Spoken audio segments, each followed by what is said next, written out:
Hello, gamers! As you may not already know, Kingdom Hearts 4 is coming out in the not too distant future. I decided to go back into my childhood nostalgia and play Kingdom Hearts 1 again. I haven't played since 2002-ish, so I barely remember the storyline. I'm bad at games, so here is an image to describe how some of the boss fights went for me. Heal. Oh, come on. I healed before you got me. Oh, come on. Bastard.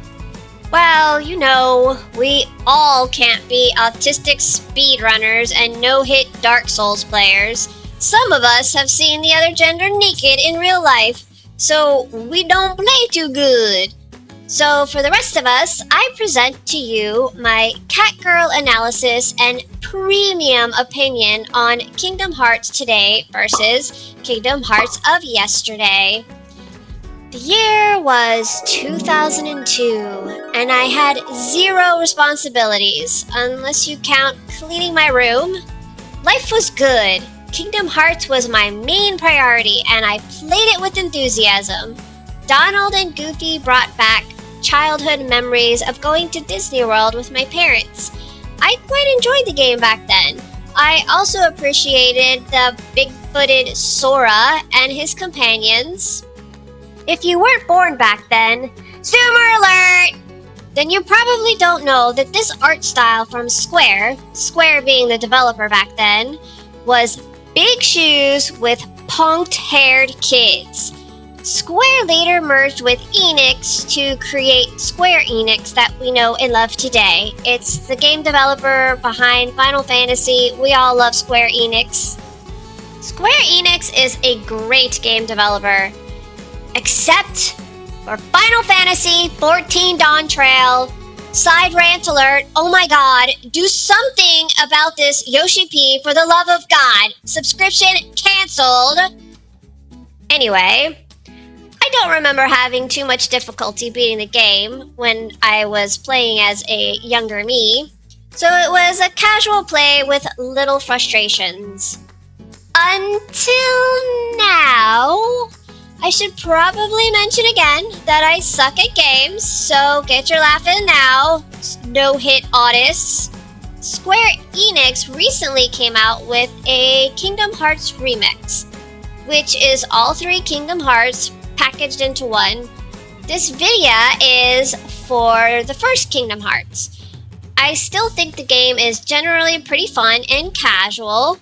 I've either gotten terrible at games since I was younger, or I must have grinded out levels to make it easier back then. First, let's look at the art. Kingdom Hearts came out in 2002, so you can't expect much from the graphics, but the art definitely screams 2002 Square game. The Disney characters are true to form, but Sora is a new character, and a character from the Square side of things. Now that I'm older, the kid vibe to the game is less immersive for me than in 2002, but as a gamer, it did bring me back to simpler times. Again, some great nostalgia. But another side rant.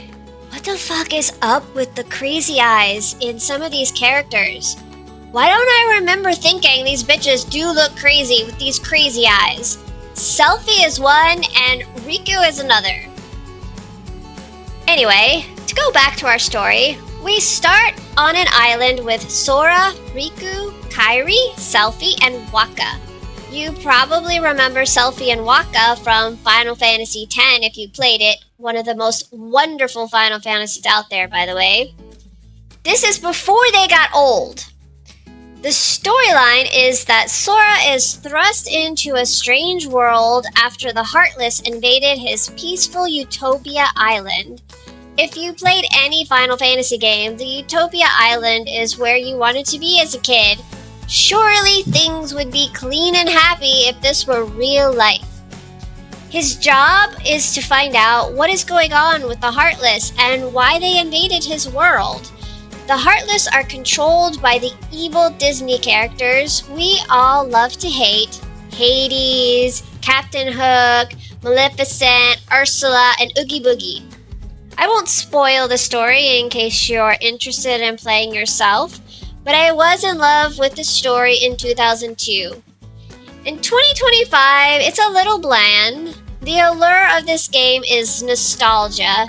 If you were a Disney kid, the game is worth it. The game is all around great for the nostalgia. I have to get this out of the way though. The gameplay sucks! The one thing I hated about this game is the camera controls. You cannot freely look around and rotate your camera. You are stuck looking in a specific direction that might be turned away from the boss for a brief moment.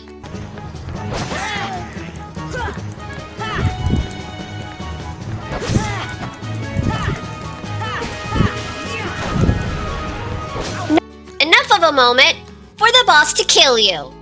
This is extremely frustrating part of the game when you have multiple trash mobs coming at you.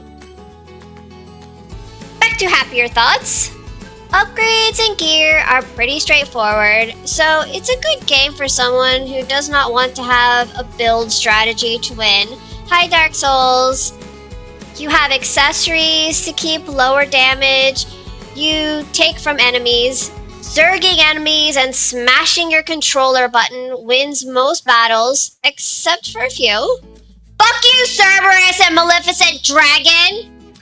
The throwback of Beauty and the Beast, Tarzan, Aladdin, The Little Mermaid, Winnie the Pooh, The Nightmare Before Christmas, Alice in Wonderland, Peter Pan, Pinocchio, and the Disney villains were great nostalgia. If you have fond childhood memories from any of these stories, you will enjoy the game. Just don't expect 2025 graphics from a 2002 game. Also, I think the game is best enjoyed by people who played it when they were a kid. Each world represents a story, and you get to play through the story with the characters. I highly recommend it. My final vote, yes! You should still play it if you've played it as a kid. You'll remember a time when things were simpler and when you didn't have social media to make you mentally ill. When you could immerse yourself without any stress. When Disney was good and storylines made you happy. My personal RC Catgirl rating is 8 out of 10 stars. I dig it. Now go play it before Kingdom Hearts 4 comes out. It's worth the nostalgia. And don't forget to like and subscribe and follow me on Twitch. Thanks, guys.